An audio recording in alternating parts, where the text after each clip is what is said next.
the greatest utility of polytheism.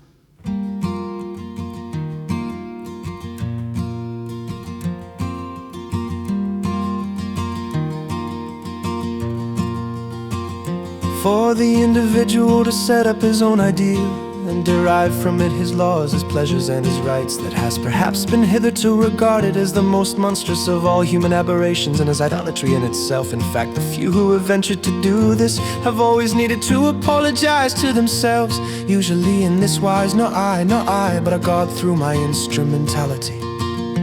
It was in the marvelous art and capacity for creating gods in polytheism that this impulse was permitted to discharge itself.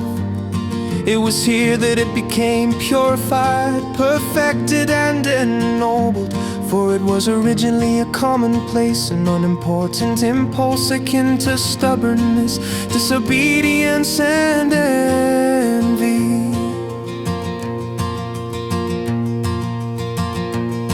To be hostile to this impulse towards the individual ideal that was formerly the law of every morality. There was then only one norm, the man, and every people believed that it had this one and ultimate norm. But above himself and outside of himself, in a distant overworld, a person could see a multitude of norms. The one God was not the denial or blasphemy of the other gods. It was here that individuals were first permitted. It was here that the right of individuals was first respected.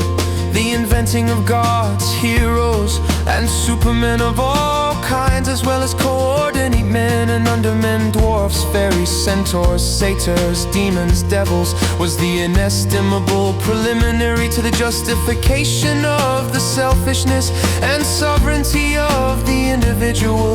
The freedom which was granted to one God in respect to other gods was at last given to the individual himself, in respect to laws, customs, and neighbors.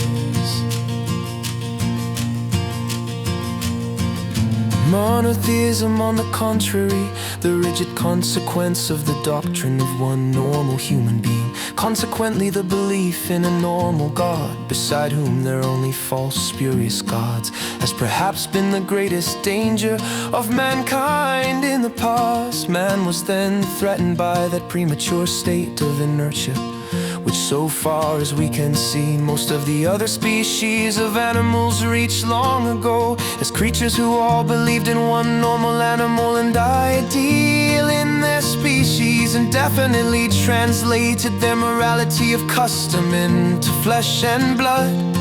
In polytheism, man's free thinking and many-sided thinking had a prototype set up, the power to create for himself new and individualized, always newer and more individualized, so that these are no eternal horizons and perspectives.